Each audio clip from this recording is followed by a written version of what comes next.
Fala comigo, produção. Está no ar o podcast de quem faz a engrenagem girar. Se você respira o audiovisual e quer saber um pouco mais sobre o backstage e do seu business, aqui é o seu lugar. A gente vai trazer conversas reais de quem realmente faz acontecer. E hoje, trazendo para essa conversa, para essa mesa aqui, estou trazendo um mestre do audiovisual que já me ajudou muito no passado, Soma, e hoje está por aí fazendo acontecer. Denis Mota. Renan! Prazer, irmão. Rapaz, cheguei aqui, eu achei que era seu irmão, porque a gente tava com esse cabelo descolorido, os dois velhos, cabelo descolorido, a gente vai ficando, vai pintando cabelo pra não aparecer os brancos. Muito obrigado pelo convite. Pô, é uma honra e um prazer ver que você tem essa estrutura toda hoje, depois de tanto tempo de quem a gente se conhece, né? Porra. Começamos ali a história lá atrás, como diriam algumas pessoas, carpinho no mato, agora Exato. tá tudo asfaltadinho, bonitinho. Mas, pô, é muito legal vir aqui trocar essa ideia com você, porque eu tenho certeza que você vai me lembrar de um monte de coisa que eu esqueci. Ixi, com certeza. Aqui tem umas coisas boas aí pra Obrigado lembrar. pela apresentação, eu, mestre nada, rapaz, sou um trabalhador só. Mas é assim que os mestres se destacam, né? Com a humildade.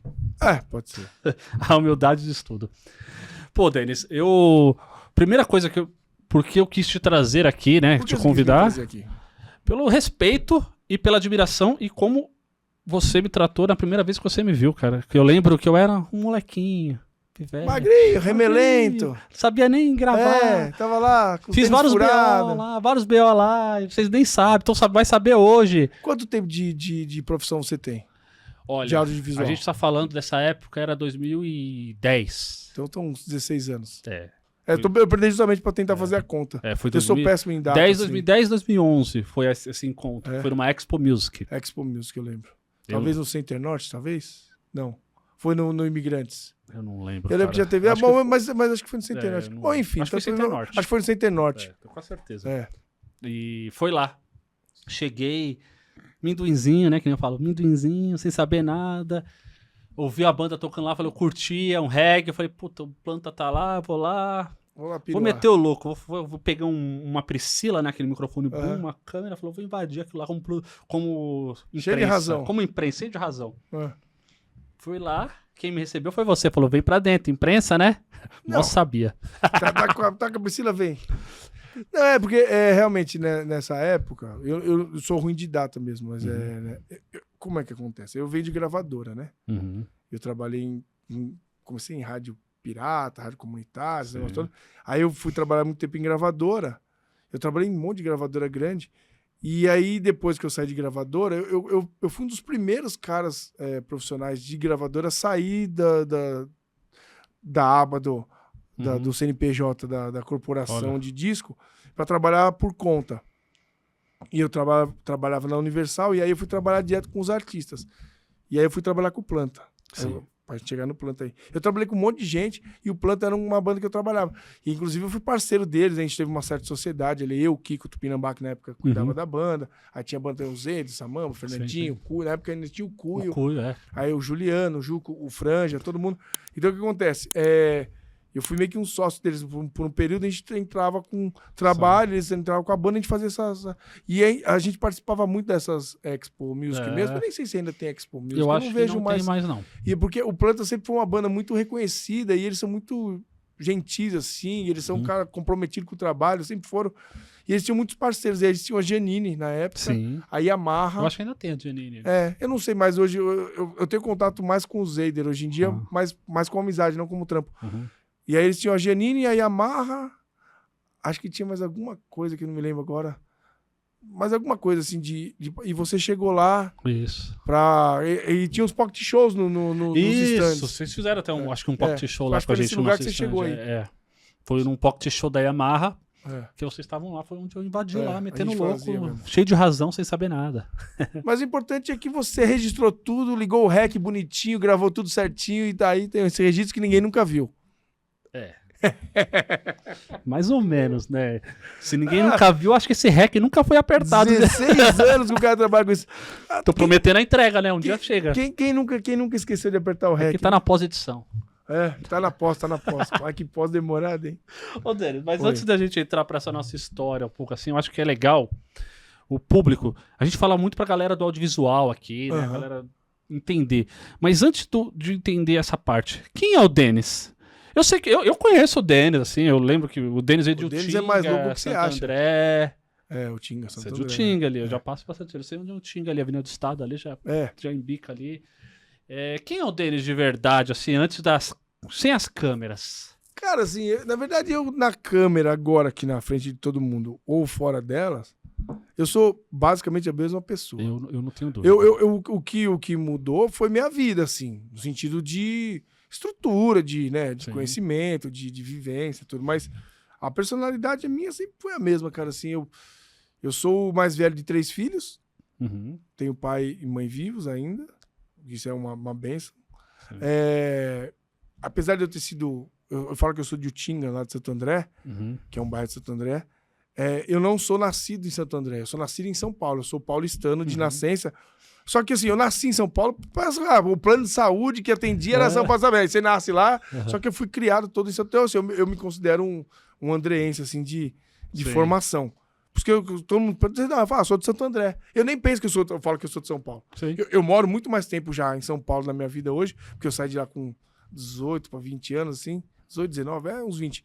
Eu já tenho 48. Então, assim, eu tenho 28 anos que eu moro em São Paulo, do que eu morei 20 em Santo André. Mas, enfim. Santo André. Então, eu falo que sou de lá. Aí, eu sou o mais velho de 3 filhos, pai e mãe, trabalhador ali. Minha mãe, no começo, eu lembro, ela não trabalhava. Era uma época que mulher não trabalhava muito. Meu pai sempre foi roleiro, sabe? Vendia plano de saúde, vendia consórcio. Mas sempre, nunca faltou comida em casa. Morei em lugar pra caramba na minha vida. Já morei em muito lugar. Minha mãe nunca tiveram uma casa própria. Ainda não tem. Minha mãe hoje tem. Porque ela casou de novo, aí hoje ela mudou a vida dela, ajeitou lá. Mas então mudava muito. Eu morei em Jacareí, morei em São Paulo, morei em São Paulo mesmo, assim, né, na Vila Mariana. Eu morei em Cuiabá, morei em Florianópolis. Morei... Florianópolis. Cuiabá, Florianópolis. Meu pai era assim, meu pai ia arrumando trampo, ele ia ainda, a gente ia junto, era família. Mas em Santo André mesmo, ali em Utinga, eu já morei em uns 10 lugares, assim, sabe? Em vários lugares. Assim, porque era isso, era casa alugada, às vezes o dono pedia sair, meu pai não tinha dinheiro, tinha que pagar aluguel. A coisa que eu mais vivi, assim, foi no fundo da casa da minha avó, tinha aquelas casinhas de fundo de vó, assim. Era um quarto e cozinha lá, todo mundo se ajeitava ali, enfim. Onde tem as melhores memórias, né? Onde tem onde eu fiz muita coisa na minha vida, estudava ali, morava ali, entendeu? Então, assim, eu sou esse cara ali, que viveu nesse bairro, tem um monte de amigo na rua, eu sempre fui o mais novo da rua, sempre eu era o caçula da turma, e assim, só que aí acontece, eu com tudo aquilo que eu vivia e que eu cresci vendo, eu tinha uma coisa na minha vida que eu sabia, assim.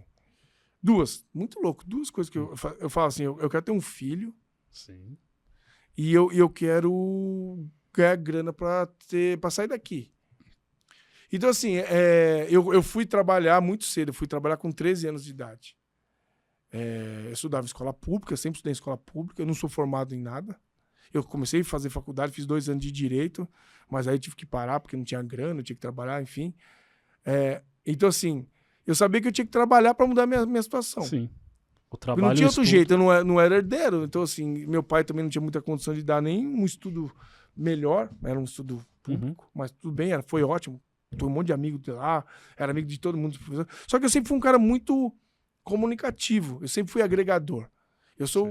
Eu não sei por causa de quê, mas, assim, eu consigo aglomerar pessoas, eu consigo juntar pessoas, eu consigo a atenção das pessoas. Isso é um dom, né, também, né? Então, porque pode é natural, ser que seja, porque não é forçado. Então, eu sou destrambelhado, eu sou esquecido, Tem gente que faz esses eventos de network pra reunir a galera totalmente forçado. Cara, existe técnica pra tudo, até pra jogar bola. O Neymar aprendeu a jogar bola na escolinha? Não. Ele nasceu sabendo. Ele pode ter ido aperfeiçoar, foi estudar, essas coisas assim. Agora, assim, não adianta você pegar um moleque hoje que não joga nada de bola e pôr na melhor escolinha de futebol do mundo, pode pôr na escolinha do Real Madrid. Se ele não sabe, ele vai aprender técnica. Sim. Mas ele não é um talento nato. Então, assim, tem muita gente que acaba aprendendo técnicas e às vezes se dá melhor que outros que têm talento, porque é despirocado. Mas aí, realmente, assim, eu não sei qual é o meu, assim, mas... Então, na escola, eu tinha lideranças, assim, eu conseguia fazer coisas, juntar gente, assim. Aí eu sempre gostei muito de música. Então, esse Denis que você perguntou, ele é assim desde sempre. Por isso que eu falei pra você, assim, sempre tive aglomerações, sempre comunicando coisas que eu nem sabia que eu fazia, mas eu fazia isso. Então, na escola, tinha a rádio da escola. Eu montei a rádio da escola, que no intervalo a gente tocava música, e aí tinha o DA lá da escola. Então, eu participei de diretório acadêmico da escola. Aí eu conhecia todo mundo. Então, assim, eu era amigo da diretora da escola e amigo dos caras que estudavam. Então, assim... Você era aquela pessoa que circulava em todos os ambientes. Eu sempre transitei. E isso, na minha vida, foi o que fez diferença inteira, assim, porque eu fui fazendo amigos e esses amigos foram me dando oportunidades. Claro, alguns a gente perde, outros a gente se indispõe, outros a gente agrega, e a vida é assim, normal. É igual casamento, você vai somando um aqui, você para ali, arruma outro lá, e vai indo assim. Sim. Então, essa é a minha construção de vida, assim. Aí eu entro na coisa da música, com essa rádio de escola, tudo, eu vejo que eu gosto demais. Eu não tinha talento nenhum pra ter uma banda. Eu queria ter uma banda igual o Raimundos. Na época o Raimundos eu era moleque, o Raimundos era, né, o Nirvana surgindo, o Raimundos ali em 94, assim, sei lá, acho que é por aí. Eu tentei também. Até teve o documentário agora. Só que eu não sei cantar, velho, eu sou todo descoordenado. Eu não tenho ritmo. Então, eu também não. Eu atravessava a música, eu fui expulso de uma banda. Então, eu fui de todas as que eu tentei ter, mas assim, mas aí eu tinha um outro negócio que eu sabia fazer. Que era fazer aquela... As bandas eu não conseguia tocar, mas eu sabia fazer elas trabalharem. Por quê? Porque eu tinha um certo... o talento que eu não tinha pra entrar no ritmo e cantar e fazer qualquer coisa, tocar mesmo, eu nunca consegui tocar na banda, eu não decoro. Eu não conseguia decorar as notas. Então eu pegava... Eu lembro que os caras tinham as guitarras, aí meu sonho sempre foi ter uma... De até hoje, só pra ter também. Uma SG, uma Gibson SG, que é do Angus Young, que é aquela do chifrinho assim, com um Marshall, um JC 1900. Eu queria ter aquela porra lá. Kitzinho. Pra que você ter? Eu não sei tocar, mas eu achava bonito. Mas aí eu conseguia fazer coisas que os caras tinham dificuldade. Que era arrumar um showzinho, que era fazer a divulgação do show, que era conseguir falar com o cara da casa. Que pode sobreviver. Que é uma engrenagem, né, cara? Assim, então tinha um botequinho lá em Santo André que domingo à tarde tocava banda. Pô, eu ia lá, enchia o saco do cara, trocava ideia com o dono do bar, falava, pô, deixa eu trazer a banda. Então, assim, eu comecei a ajudar as bandas, aí fazia o panfleto de divulgação. Então, assim, aí eu vi o que acontece. Eu tinha um talento maior pra produzir e pra cuidar, pra, né, entre aspas, empresariar, cuidar do quê? Pra ser o artista. Então, assim, isso foi uma coisa natural. E aí foi indo. Aí, pô, trabalhei em rádio pirata lá em Santo André, montei 2, 3 rádios, fui preso lá, porque a Dentel na época caia pra cima. Preso, quando eu falo preso, não fui pra cadeia, não, mas fecharam a rádio, lacraram, aí todo mundo saiu pegando os discos, porque todo mundo pegava os discos embaixo do braço e ia correndo, entendeu? Pra não levar os discos embora, porque era tudo particular, não era uma discoteca, enfim. E foi indo. Aí até que surge um momento que eu vou trabalhar em gravadora. Que foi na Universal. Não, foi na Abril Music. Abril Music. Na verdade, eu fui fazer um festival de banda em Santo André, eu participei como jurado, num festival de banda que chamava... Era da ET Júlio de Mesquita, ali na Pereira Barreto. Eu não lembro o nome do festival. Era um festival de bandas universitárias, de escola. Nem universitário, era tudo de escola. E eu fui fazer parte desse jurado, desse júri, né? Eu fui jurado ali. Aí eu conheci uma pessoa, conheci outro, que é o Binho. Eu conheci o Binho, que ele já trabalhava com banda, que era de Santo André também. E aí ele, pô, os caras estão precisando de gente pra trabalhar em gravadora, não sei o quê. Acabei que eu fui trabalhar na Abril Music. Por isso, por sempre estar conversando com todo mundo, sempre chegando, recebendo todo mundo bem. E sem saber quem era, você trata a pessoa. Faz, né? Então, assim, aí eu comecei a trabalhar na gravadora. Mentira, nem na gravadora. Eu fui lá falar na Abril Music, só que a Abril Music era um projeto que ainda ia ser lançado. Ela estava embrionária. Que na época era o Brian Butler, que estava montando a Abril Music, que ele era ex-sócio do Miranda. Finado Miranda, produtor musical. Sim. Que eles tinham o Banguela. O Banguela Records. Sim. Que é o selo que lançou Raimundos. Sim. Era um subselo da Warner. Que era dos Titãs. Eu vi isso no documentário do Raimundos. Mas eu vivi isso. Foi muito louco assistir o documentário do Raimundos. Eu conheço todo mundo que tava lá. Todas as pessoas que apareceram lá eu conheço. Ou eu já trabalhei, ou eu tenho uma certa amizade, ou já fiz alguma coisa. É muito louco, assim, porque eu me senti velho. Eu falei, caralho, eu tô velho mesmo. Eu conheço todo mundo. E assim, então assim, aí o Miranda era meio que um diretor artístico ali, e o Brian era meio que um sócio da Banguela Hits Records. Acho que era Banguela Records, acho. Banguela Records. Eu só sei o que era Banguela, um subselo, Banguela que era um subselo da Warner, que o Titãs era dono, e o Miranda e o Brian... Pô, nessa época, o Miranda e o Brian saem do Banguela, porque a Warner absorveu o Banguela. E aí tinha o Raimundos, que a Warner queria o Raimundos pra gravadora principal. Hoje se chama Startups. Na época era pau de sebo que a gente falava, era projeto especial, qualquer coisa. A Warner absorve a Banguela, aí eu não sei o que aconteceu, eu tô chutando, Miranda e Brian saem dali. O Brian Butler vai montar a Abril Music e o Miranda vai para o selo Matraca, que é da Trama. Sim. A Trama, que é do grupo VR, não existe mais, mas na época estava sendo lançada. Grupo VR, João Marcelo Boscoli, com o Scheisman lá, o filho do Scheisman, o seu Scheisman lá, tinha um filho que era sócio do João Marcelo Boscoli, filho da Elise de montam a Trama. E o Miranda vai cuidar do selo jovem da Trama, que chama Matraca. Ele lança o Otto, lança um monte de gente lá.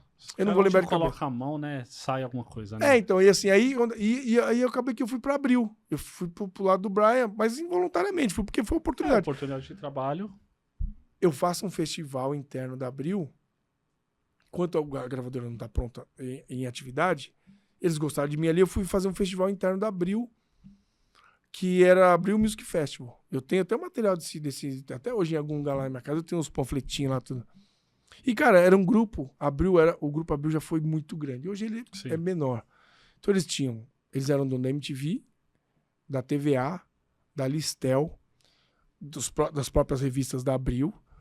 Eles tinham uma outra empresa que eu não lembro o nome, que era a empresa de logística. A empresa que distribuía jornal e revista nas bancas era deles também. Foi acho que é o único que sobrou. Que hoje foi vendida aí para um outro grupo. Mas enfim, eles tinham... Então o Grupo Abril era muito grande. Sim. E a gente fez um festival interno dos funcionários da Abril. Então os caras da MTV podiam se inscrever, o cara da Veja, o cara da Playboy, o cara da Listel, o cara da TVA. Foi um festival grande interno, que foi o pré-lançamento da Abril Music. Que inclusive era naquele prédio da Marginal ali, chama NEA, que é o novo edifício Abril. Sim. Que é bem na perto do CT ali na Marginal Pinheiros, na frente da Estação Pinheiros. E, cara, eu morando em Santo André. Rolê, hein? Porra, eu levava 2 horas pra chegar, 2 horas pra voltar, porque não tinha nem metrô, não tinha nada. Eu saía de casa até a estação de Utinga, pegava o trem até a Luz, até o Brás, do Brás pegava até Júlio Prestes, o trem, fazia baldeação. Aí o trem eu ia pra Presidente Altino, pegava o trem Presidente Altino pra ir pra Pinheiros, que é aquele trem que passa em Pinheiros até hoje. Porque não tinha atalhos. E a galera reclama hoje, né? Falar, tá difícil, eu não consigo chegar. 2 horas pra ir e 2 horas pra voltar. Eu saí de casa pra entrar às 10, saí de casa umas 8 e chegava todo dia 10 da noite. Mas enfim, eu fazia isso todos os dias. E aí eu comecei a trabalhar lá, fazer esse festival. Aí depois a gravadora surge mesmo como gravadora. Aí eu faço o Play Center Music Festival, onde eu faço um festival também grande, onde as bandas da Abril, que a Abril estava contratando naquele primeiro momento, o primeiro casting da Abril Music, as bandas se apresentavam todo final de semana. Cada final de semana, fechando as eliminatórias, tinha uma grande banda. Então tocou na época o Traje a Rigor, a primeira safra era o Traje a Rigor, Inocentes, tinha os Ostras, tinha... tinha o Capital Inicial, Capital Inicial... Tinha mais gente que eu não vou lembrar agora. Depois veio a segunda safra, que aí vem Los Hermanos, Fala Mansa, vem um monte de banda lá. Mas eu já não tava. Então o que acontece? Eu faço esse festival do Play Center, e aí o festival foi um sucesso, o Play Center ainda existia, e as bandas da Abril tocavam. E aí depois eu migrei pra dentro da gravadora mesmo pra trabalhar na divulgação. Aí é onde eu começo a ser o divulgador. Porque o divulgador de uma gravadora nada mais ou era, né? Porque meio que não existe mais, é uma profissão que caiu. Existe divulgação ainda, mas hoje toda particular. É o cara que pegava o disco, levava pra rádio ou pra TV. Tinha o divulgador de rádio e o divulgador de TV. Naquela época, o disco ainda vendia muito, então tinha uma estrutura grande. Até em shows, né? O pessoal vendia CDs em shows. Vendia shows. Aí as banquinhas de merchandising, mas assim, eu levava nas rádios pra convencer que aquele disco era bom. Sim. Então toca essa música aqui, toca essa música aqui, toca essa... É boa. Aí tava o jabá, fazia promoção. Tudo isso que todo mundo sabe era feito. E eu comecei a fazer, quando eu entrei na Abril, eu comecei a fazer as rádios de Santos. Eu rodei já pra caramba, mano. Eu fazia as rádios de Santos. Então eu saía de Santo André, vinha pra Pinheiros, aí né, fazia meu trampo. Aí quando eu tinha que fazer agenda, quando eu tinha que ir pra visitar, porque não tinha internet direito. No máximo era Nextel. No máximo era Nextel. No máximo. A internet existia, mas era coisa de e-mail. Então, você, pra mandar um arquivo de música, você tinha que levar o disco pro cara, falar com o diretor artístico, ó, aqui, ó, o disco, pá. Era diferente. Ele tinha que comprar também seu grito, né? Não é. Comprar também, né? Tinha que comprar. Então, aí você ia lá e negócio. Então eu pegava, saía de Santo André pra Santos. Aí eu passava um dia lá, 2 às vezes. Depois eu comecei a fazer interior. Então eu fazia as rádios de Santos, depois eu fazia as interior, depois eu vim pra São Paulo, fazer as de São Paulo. Aí acabou que mudou lá a diretoria da Abril. A Abril tava com uma nova reestruturação. O Mainar passou a ser presidente. O próprio Brian, que tinha fundado a Abril, tava saindo de lá. Aí mudou toda a equipe. No que mudou toda a equipe, eu acabei saindo, porque a equipe que chegou trouxe a equipe deles. Sim. Eles já tinham a divulgação toda. Aí eu fui trabalhar na Rocket, que é a gravadora do Dado Villa-Lobos. Eu comecei a trabalhar para um monte de gravadorinha, assim, independente. Eram umas 6, 7 gravadoras. Então tinha a Lua Nova, que é do Thomas Roth, que é lá do estúdio, na Lua. Aí tinha Seven, que era uma gravadora do Rio. Tinha Rod não sei o quê. E a maior era a Rocket, que era do Dado. Que lá a gente lançou naquela época que eu tava lá. Ultraman, Comunidade Ninjitsu, Moreno Veloso mais 2, que era o Cassinho e o Domênico. Moreno, filho do Caetano. Aí tinha Tony Platão, que a gente chamava de Cássia Eller, que ele parecia Cássia Eller.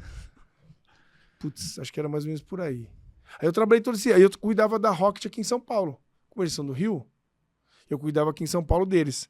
E eu fazia divulgação. Aí eu ia nas rádios, nas TVs, aí eu comecei a ampliar meu leque de trampo.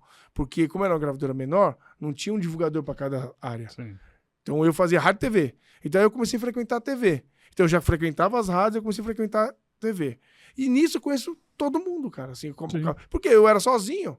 Então, assim, eu era meu próprio chefe. Eu tinha lá no Rio até um abraço pro meu amigo Vitor Kelly, que na época ele era meu chefe. Hoje acho que.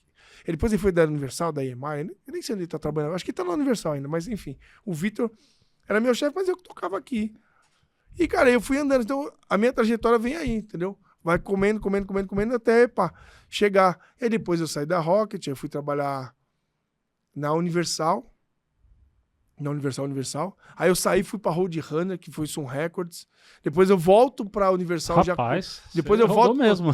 Depois eu volto pra Universal como já Arsenal, que já era o Rick, era o selo do Rick dentro da Universal. Sim. Porque foi a última gravadora que eu trabalhei, foi a Arsenal. Que aí, né, os últimos artistas que eu trabalho como divulgador em gravadora são o NX0, tá? Tudo primeiro disco, tá? Ninguém conhecido. Agora falar é fácil, mas é tudo. Fresno, NX0, CPM já era conhecido, mas aí eu trabalho o disco do acústico do CPM, que é o Acústico MTV. Aí tem o Planta, aí que eu conheço o Planta. Tem o Planta, tinha o Tijuana, tinha o Supla, tinha um monte de coisa lá. Uma galera boa. Você vê com os desconhecidos, mas os que explodiram, né? Mas agora fala que é bom, né? Mas pega o disco do NX0, desculpa aí, pega o disco do NX0, não sei quantos anos atrás, vamos por 15 anos atrás. Mas alguém tem que fazer esse trabalho sujo, mais né? de 15, se eu te conhecer 16, é uns 20 anos atrás, porque eu trabalhava em gravadora. Não, nem é sujo, mas é porque... nem era um trabalho sujo, era um trabalho difícil mesmo, era árduo, porque tava surgindo o negócio do emo, e todo mundo fala, banda de viadinho, banda de não sei o quê, e que a gente ouvia de desaforo, e você tem que fazer o negócio acontecer. Claro, existia toda uma estrutura por trás, a Universal tinha grana, a banda era boa, real, sabe? Os moleques ajudavam muito, todos eles, desde o NX até o Fresno, até o próprio Plano, todas as bandas eram muito comprometidas com o negócio. Só que, cara, era um negócio difícil, porque você tinha que convencer as pessoas. Eu vejo hoje, né? Hoje a banda já explodiu, acabou, voltou, já parou de novo, enfim. Estamos falando de 20 anos aí quase. Eu vejo essa trajetória, eu até hoje encontro o Di, hoje, né, ele é meu amigo hoje em dia, porque a gente se conheceu lá atrás, todos eles, na verdade, é que eu tenho mais contato com o Di. De anos, né? Não é uma coisa que aí assim, agora. E a gente às vezes, lembra de coisa assim, eu lembro que a primeira vez que eles foram no Altas Horas, cara, foi mó difícil, assim, sabe, tinha resistência, sabe, tanto do Serginho, as pessoas não, porque era uma coisa nova, era o rock do momento, tinha aquela coisa do emo, sabe, que era pejorativo. Então foram barreiras sendo quebradas, sabe, assim. Então a rádio mesmo tinha preconceito, até que entra, aí começa a surgir as bandas gringas também, o Fall Out Boy tá lançando o primeiro disco, você tem coisas assim. Então você vai construindo uma história, assim, sabe? E aí a gravadora, quando eu saio da Arsenal, porque o Rick tava entregando de novo. Arsenal era do Rick, ele vendeu para a Universal. Só que em determinado momento, eu não participava de negociação nenhuma, óbvio, mas em determinado momento a Universal pega o controle do Arsenal de volta, aí tá naquela transição, o Rick ainda tava lá, aí tinha o Elinha, tinha um monte de gente. Aí eu saí de lá, porque já estavam enxugando a máquina, porque a Universal ia absorver tudo. Eu saio de lá e aí eu começo a trabalhar com planta. Por fora. Sim, Porque por conta própria, a banda, porque a banda, até hoje, assim, não, você pega o Gustavo Lima, ele tem um divulgador particular, por mais que tenha gravador, sei lá, você pega, sei lá, quem você quiser, a Simone, Mendes, você pega quem você quiser. Todo mundo tem seu escritório. Sim. Além da gravadora. Naquela época não era, a gravadora fazia tudo. E aí eu começo a trabalhar com planta, faço a parceria com eles, que aí chega onde a gente se conhece.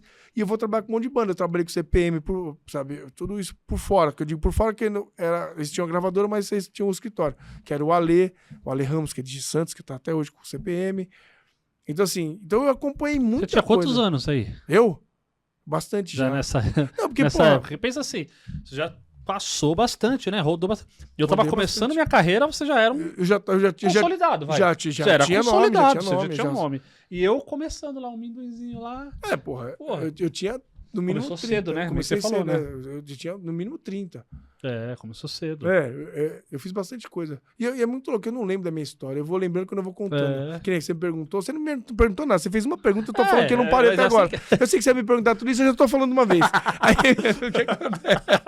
Não, porque assim, essa é a trajetória da história. Até o momento que eu entro na rádio pra fazer o Quem Não Faz Toma. Depois vou pra TV fazer o Encrenca. Hoje estamos na Band fazendo o Perrengue.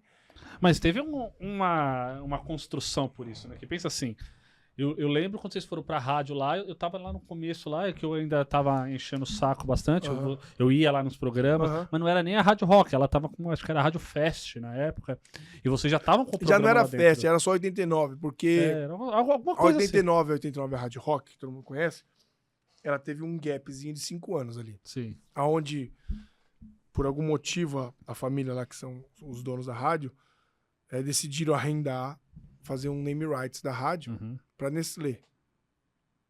E aí, na época, a Nestlé tava lançando aquelas garrafinhas prontas de bebida. Tinha da Soufflé, Alpino, tinha um monte de chocolates deles. E fizeram aquelas bebidas prontas pra você beber, que chamava Fest.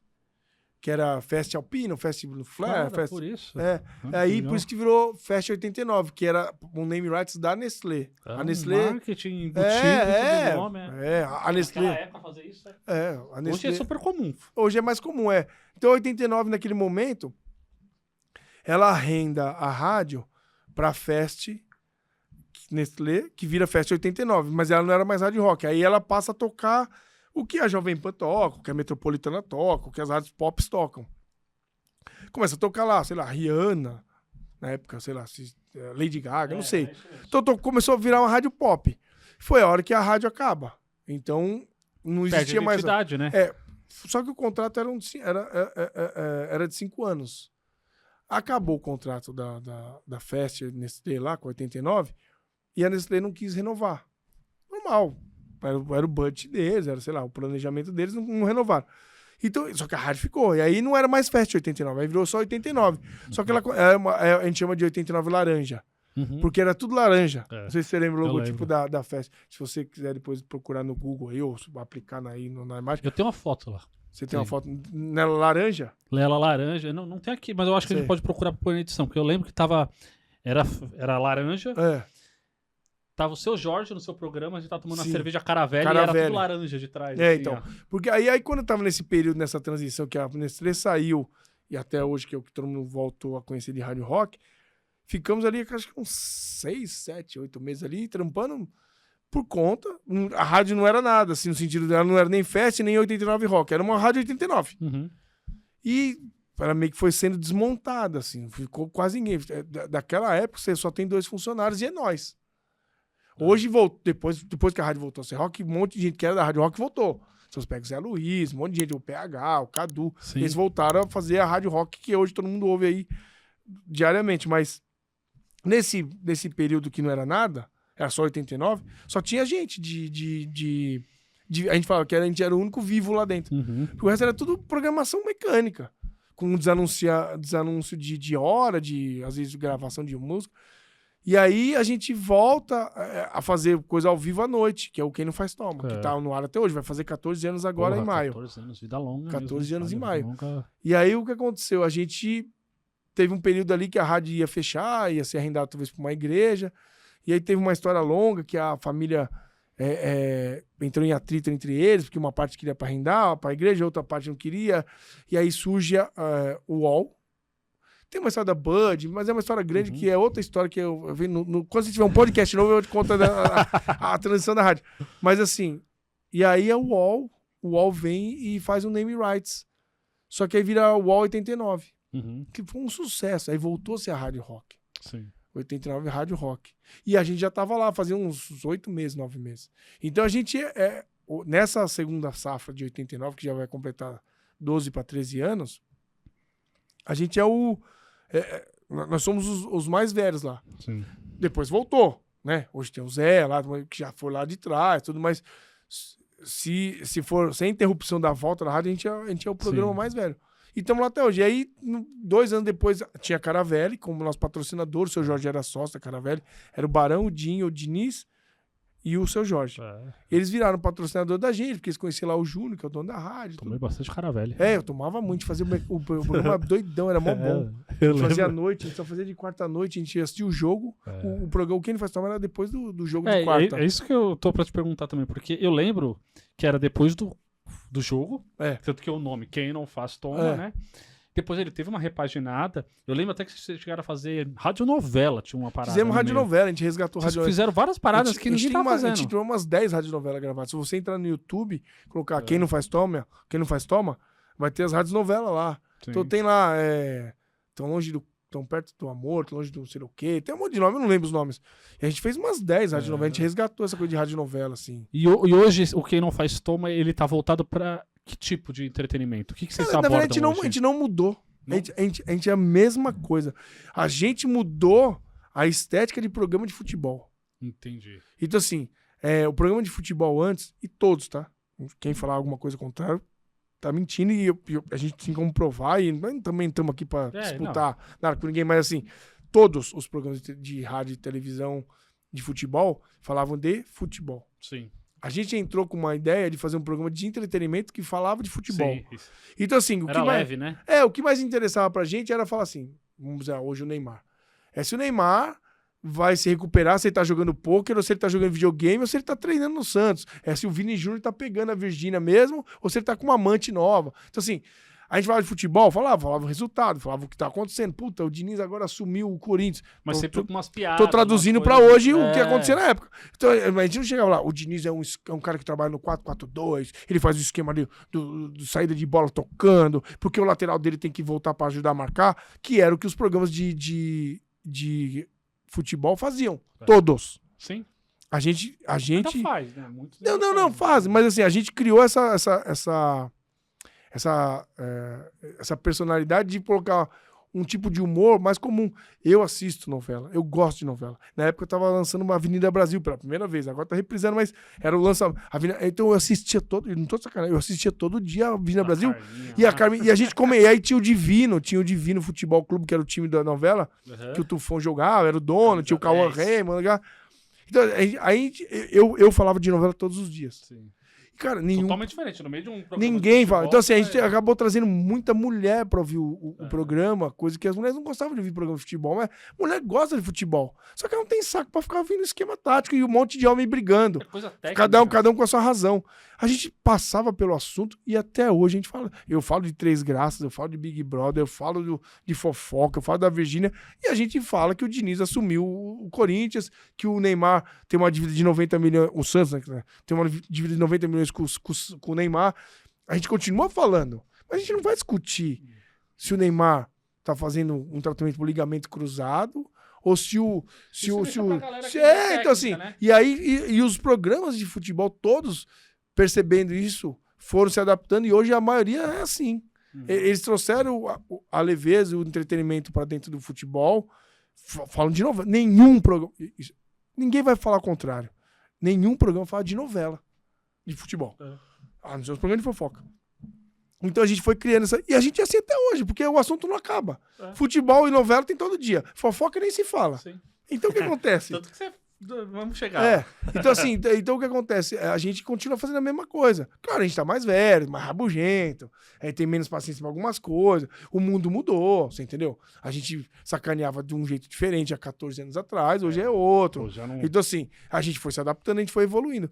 Aí a gente foi no Jô Soares, coisa que poucas pessoas, né? Apesar de ter tido muitos anos de programa, mas, pô, é privilégio de poucos no mundo. Mas é uma ter rádio, sido, né? É difícil uma apresentadora de uma rádio, ter sido entrevistado pelo Jô. Então, assim, a gente fez muita coisa. Então, cara, assim, a trajetória toda vem aí, assim, nessa sequência. Pô, legal, cara. E hoje vocês estão até com um horário nobre da rádio, né? Então, você falou um negócio. A gente saiu de quarta-noite pra depois, mas os patrocinadores queriam mais entrega. Sim. A gente começou a ter patrocínio, os caras queriam mais entrega. Só quarta-noite não tava pagando. E aí a gente falou, pô, vamos ganhar dinheiro, a gente não é trouxa. Aí a gente começou a fazer de segunda a quarta. Porque o Tatola ainda trabalhava no Unique, no Hotel Unique, que ele era vice-presidente lá. E eu trabalhava com divulgação, ainda trabalhava com as bandas ainda, o Ângelo também, o Ricardinho trabalhava na MTV ainda antes dela acabar, a MTV antiga. Sim. Todo mundo trabalhava fora a rádio. E aí, quando a rádio volta a ser rádio rock, a gente tem que assumir o horário de verdade. Então a gente passa de ser de quarta à meia-noite, passa para ser de segunda a sexta, das 19 às 20 horas que tá até hoje. Então são 13 anos mais ou menos nesse horário de segunda a sexta, das 13, das 19. A gente é a maior audiência em veículo. É o Ibope que fala, não sei o que tô inventando. A gente é a maior audiência em veículo. Entendeu? Então, assim, que é o grosso da audiência de rádio hoje em dia. A gente tem 2 milhões de ouvintes todo dia ali na sobreposição, porque é um horário. E você enxerga a rádio ainda com uma grande força pro futuro ainda? Eu adoro rádio. Mas vamos falar assim da rádio, não vamos falar da galera que consome hoje. Vamos falar do futuro, porque você acha que essa galera jovem que tá vindo aí pouco. O que vai ser da rádio com eles?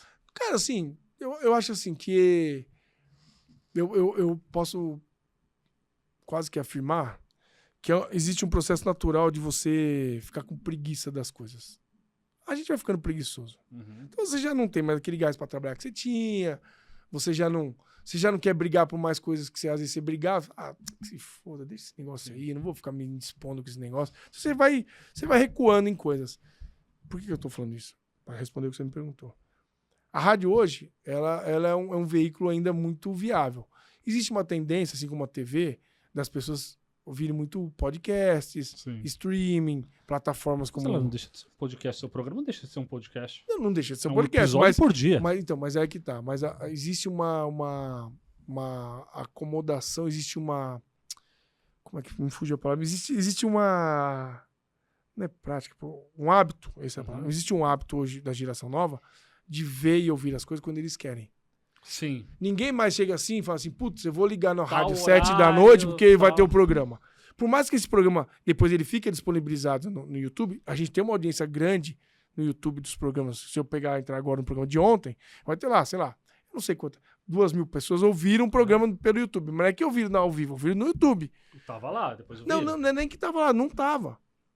Porque pessoas que às vezes ouvem em outros horários, por exemplo...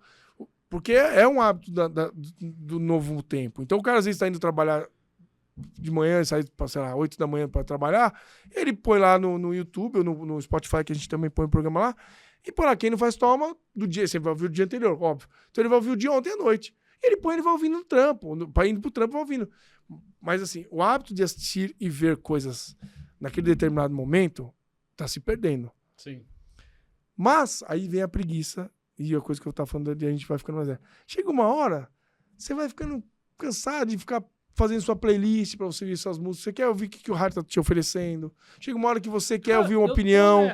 Então, assim, eu falo por experiência própria. Eu não aguento mais dar play nas minhas playlists. Então, é uma coisa natural. O que tá acontecendo, pelo amor de Deus? Respondendo o que você me perguntou. O rádio vai acabar? A televisão vai acabar? Não.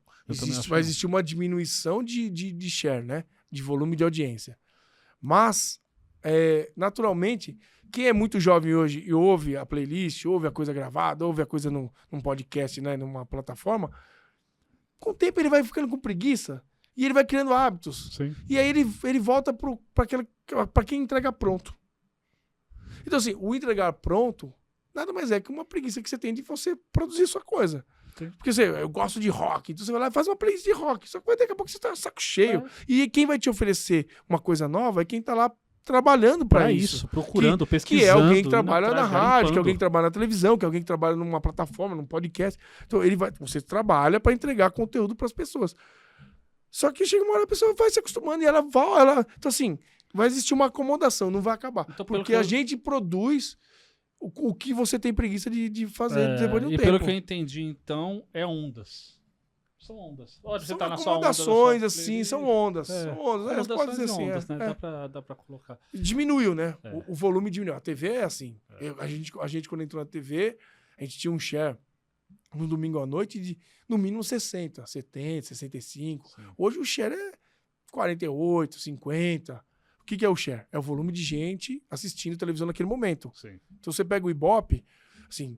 Hoje tem muita... O Ibope, ele mede streaming, só que ele soma os streaming. Eles somam os streaming? Soma os streaming. Então, assim, na hora que a gente tá no ar... Quer dizer que é uma primeiro colocado é Globo. Muitos momentos, o streaming é segundo colocado. Aí vem o que seria a Record, segundo, ou o SBT, dependendo do horário, eles são terceiro. Porque o streaming, a soma dos streaming, acaba sendo segundo colocado. Pega aquelas... Então você tem 100 mil pessoas... né, que tem televisão. 60 mil estão assistindo televisão. Dessas 60 mil, você pega o streaming, eles são segundo colocados. A Globo está com 15% de share, ou sei lá, até mais um pouco, 20%, assim.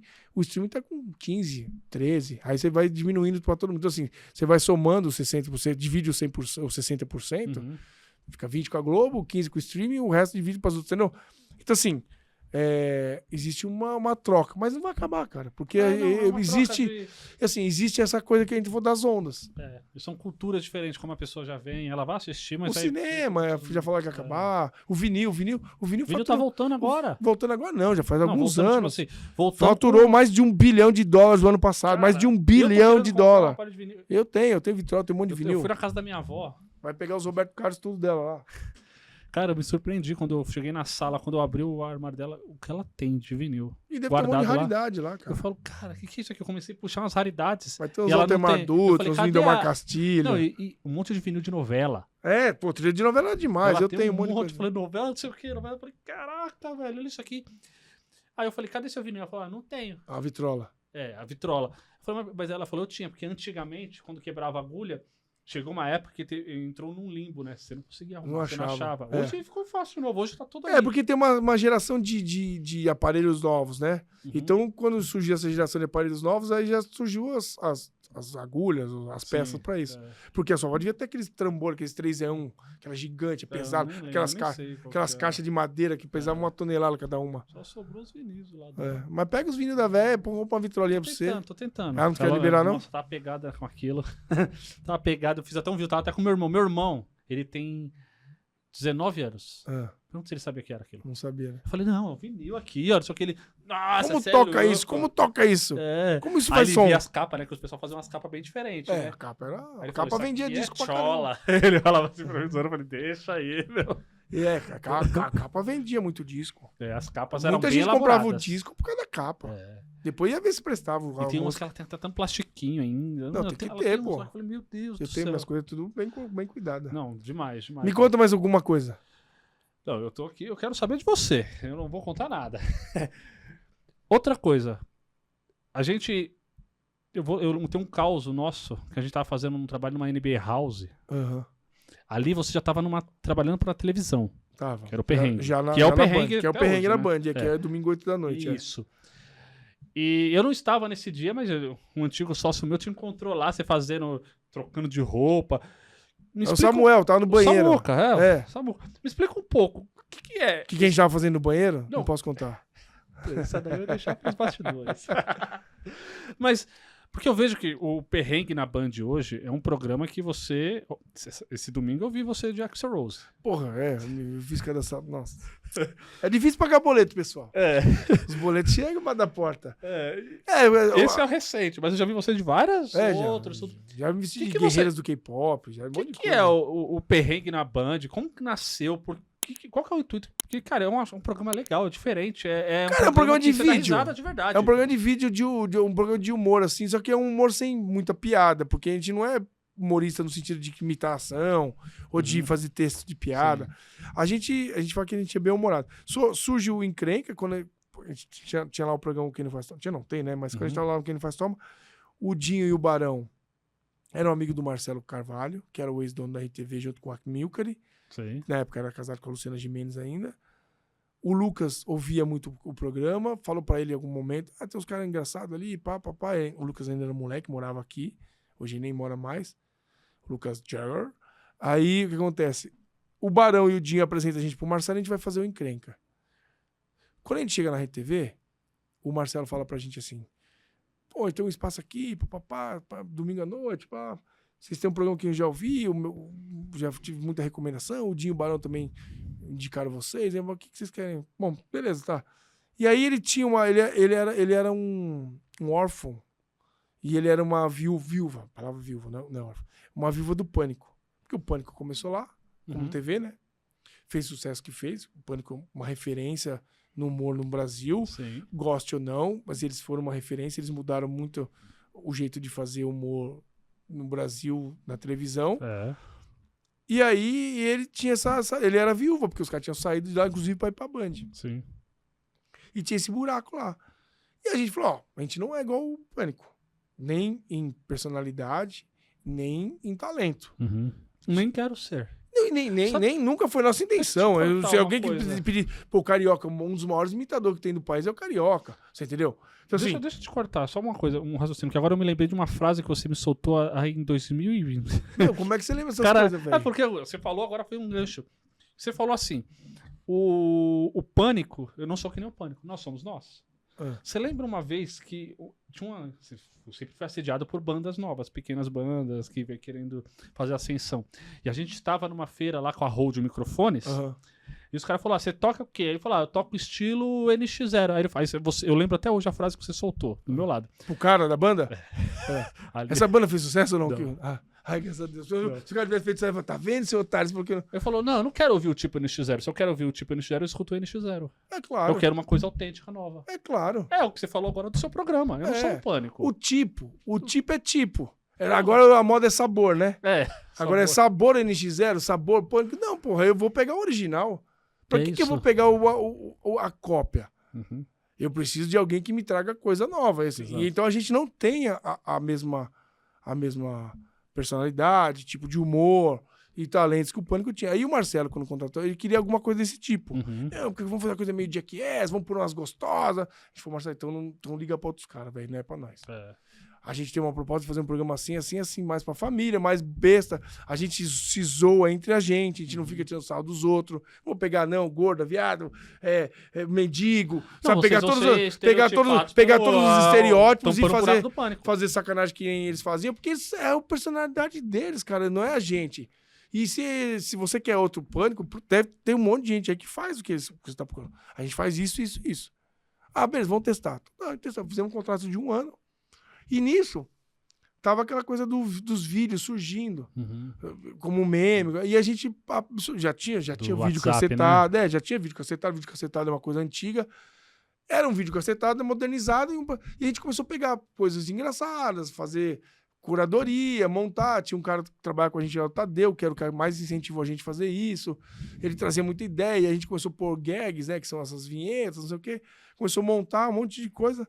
E foi dando certo. E intercalando com isso, a gente ia fazendo quadros de humor, sketch. Aí eu fazia brincadeira na rua, eu ia fazer matérias com animais, eu gravei com um animal pra caramba, eu alimentei tubarão lá em Bahamas, eu dei comida na boca de girafa, tomei uma lambida na boca de girafa. Pô, a língua da girafa é áspera, é preta desse tamanho, áspera, assim, ela lambeu minha boca.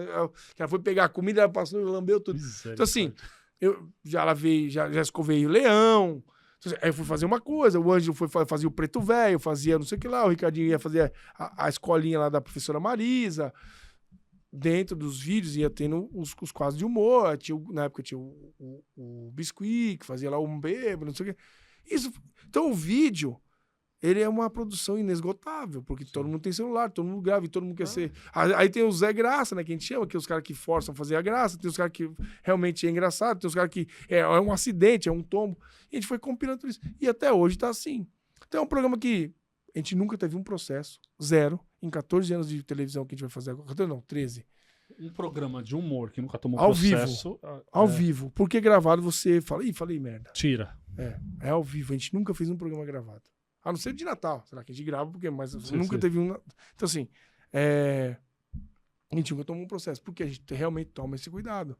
E a gente não tenta fazer o que a gente não sabe. A gente faz só o que a gente gosta, que é ficar zoando entre a gente. Então, eu sou. Tanto é que a gente chama o Ângelo de negão. E sem nenhuma coisa pejorativa, sem nenhuma ofensa, sem nenhum racismo. Porque, porra, e ele me chama de alemão, de torto, e eu chamo o Tatuado de baixinho, o Ricardinho de velho. Nós somos isso mesmo, mas caramba. É isso. Mas assim, mas existe. Aí até o Ângelo fala muito isso. Ele fala assim: ó, vocês podem me chamar de negão quanto vocês quiserem. A gente pode brigar. Porque existe o tom do negão. Existe o tom do tratamento. Existe o jeito que você lida com isso aí. Dá pra você saber quando a pessoa vai falar negão, assim, quando ela tá na maldade ou quando ela não tá na maldade. Exatamente, então assim, e a gente lida com as coisas desse jeito, a gente se zoa, ô negão, caramba, isso aqui lá. Hoje a gente fica zoando ele, que a gente fala, ô PCD, vem cá, porque ele teve um infarto, teve um AVC e ele tá andando de muleta. Eu mandei uma mensagem pra ele. Ele viu tudo depois, assim, ele ficou em coma um tempão, ficou internado. Então a gente sacaneia ele fala, vamos com nós, porque você pode parar na vaga preferencial. Aí ele fala, pô, você... ele coisa assim. Mas assim, ninguém tá ofendendo a gente. Porra, cansamos de chorar quando ele tava internado, pensando que ele ia morrer. Não, foi bem grave. Foi bem grave. Então, assim, esse é o tom da coisa, assim, entendeu? Então a gente tá aí até hoje fazendo essa brincadeira. Algumas pessoas entendem, outras não entendem, outras falam que a gente tá repetitivo. Paciência, estamos aí há 14 anos. Tivemos nosso contrato renovado pela Band até dezembro de 2027, que vencia agora em 2026. Renovaram agora 10 dias atrás. E estamos aí, sabe assim, sem fazer mal pra ninguém. Né? Isso daí, acho que só quem realmente tá na rua lá mesmo, cara, fazendo acontecer, sabe como que é. Se a gente se incomodar com tudo que os outros falam, a gente não sai de casa. A gente não sai de casa, não faz nada, não Quantas vezes alguém falou pra você que você não ia dar certo? Vixe, Maria. Que você era esquisito, que você não ia conseguir honrar com o seu compromisso, que você não tinha capacidade. Isso é o que eu mais ouvi, na verdade. Eu ouvi mais não, mais tudo. Aí eu olhava a conta bancária, falei, puta, eu não vou pagar isso aqui. Mas, cara, não tem opção de voltar. Sabe aquele ditado, queimei os barcos já? Eu não tenho como voltar? Eu falei, eu vou fazer acontecer, tem que fazer acontecer, porque o não tá cheio de não. Então. Mas pergunta se essas pessoas que não já construiu alguma coisa. A maioria nunca fez nada. É tudo frustrado que não faz. É a lei. E a gente vai lá e faz. Deu errado? Recalcula a rota. Claro que dá errado. Um monte de coisa. A cada 10 coisas que a gente faz, 8 dão errado. Todo mundo. É uma estatística. Se você montar 10 empresas, 8 vão dar errado, 2 vão dar certo. Essas 2 tem que cobrir o buraco. Eu digo pra você que quando eu retomei assim, as produções mesmo da Abracadabra, eu falo que eu tinha quebrado. Mas não é quebrado, tipo, a gente não quebrou. Tipo, eu falei, não, eu quero assumir, eu quero essa responsa pra mim, eu puxei tudo lá, as cifras. Se você pega assim, eu tô quebrado, eu não consigo sobreviver. Só que vamos se reinventar, o Brasil é isso. Se você ficar chorando em casa, você não vai pagar nada mesmo. Olha, eu moro em São Paulo, a cidade, o estado das oportunidades. Eu conheço pessoas, nunca passei ao pé em ninguém. Sempre tô aqui ajudando todo mundo, tô disposto a ajudar. Conheço pessoas que faz isso, que apostam em mim. Falei, então vamos fazer acontecer, gente. Dificuldade vai ter. Eu posso estar a melhor vida. Eu vou ter problema, alguma coisa vai aparecer. Um dia você vai estar andando com um carro assim, outro dia vai estar andando com um carro assado, um dia você vai almoçar um PF, outro dia você vai almoçar num restaurante. Eu valorizo muito meu ovo lá com a minha carne lá com meu bife. Eu valorizo pra caramba. Mas se você tiver a oportunidade, você vai comer um filé mignon num restaurante chique também. Você pode fazer os dois, eu nunca vou desmerecer uma coisa não apaga a outra. Aquele bife que minha avó batia no martelo pra amaciar. Nunca vou desvalorizar isso. Pra quebrar os nervos. E pra esticar, porque ele fica maior. Nunca vou esquecer isso. Então, cara, não tem que esquecer isso. Você não precisa também falar que não existiu. Existiu e agora eu consigo comer um bife melhor, ué. Qual é o problema? Não é feio, não. Demais. E ó, a gente falou dos programas tudo. Não dá pra gente ficar prolongando. Eu preciso ir embora. É sério, ó. Vocês estão vendo esse programa? Esse programa tá sendo gravado. Ele não é ao vivo. E eu tenho que ir embora. Daqui a bem pouco eu tenho que gravar um programa lá na rádio. É sério mesmo, porque hoje tem 2 gravados e um ao vivo pra fazer. Então. Porque eu tenho trabalho, ó. Não sei se você ia perguntar isso. Eu tenho o Quem Não Faz Toma no 89, que é de segunda a sexta, das 19 às 20. Isso. Tem o perrengue no domingo à noite. Mas o perrengue você não é só lá, né? Você deve ter Não, briefing, o perrengue o domingo à noite no ar, ao vivo. Mas durante a semana a gente... Toda terça-feira tem reunião, durante a semana a gente grava coisa, amanhã a gente grava. Então, assim, pro programa ir pro ar, tem um monte de coisa pra produzir. Aí tem o Unidos pelo Pequeno, que é um programa que eu faço na Rádio Bandeirantes. Isso eu acho demais, cara. Que é um programa que eu faço na Rádio Bandeirantes, que é de sábado às 11h45. São 15 minutos de entrevista com um micro e pequeno empreendedor. Uhum. Então, o micro e pequeno empreendedor, ele vai lá, conta a trajetória dele e conta como ele chegou ali, tudo rapidinho, conta uma história. Então, assim, a gente abre um espaço, depois a gente dá uma mídia pra ele durante uma semana, coisa que ele não teria condição de fazer, porque ele é pequeno. Uhum. Então, a gente pega desde camelô até um cara que tem uma pizzaria. Da hora. Assim, qualquer pessoa que seja microempreendedor. O mês de março a gente fez dedicado às mulheres, que foi o mês das mulheres, a gente pegou 4 ou 5? 4, a Maria tá ali comigo aqui, ela trabalha comigo desde encrenca. Ela foi uma das meninas que trabalhou no Zap, montava o Zap. Ela montava. Depois que o Tadeu faleceu, que era o cara que começou com a gente, ela assumiu a curadoria ali do Zap na edição. E aí ela trabalha com a gente até hoje aqui. E aí, faz o quê? 10 anos já que você tá com a gente, Maria? 10. Aí o que acontece? Lugar do céu garantido. Então a gente fez aí tem o Unidos pelo Pequeno, e há 2 anos atrás eu criei o Fofoca Awards, que é esse é legal. O maior e único prêmio de fofoca do mundo. Não existe até hoje uma outra premiação de fofoqueiro. Eu acho onde a gente reúne todos os fofoqueiros. Isso é uma coisa que eu acho legal também, que isso aí é um quadro que você tem no Instagram lá. Coisas que não são na minha conta, mas eu gostaria de saber. Isso aí eu racho o bico. Eu tenho preguiça de gravar, vou falar. Ela briga pra caramba comigo, a Maria briga. Você vem gravar coisas. Esse é mais legal, cara. Isso aí é muito leve, é da hora. Eu fico com uma preguiça. Eu gravei ontem, eu pus no meu Instagram, @DenisMota. Se você quiser ver lá, tá tudo lá, eu não tiro nada.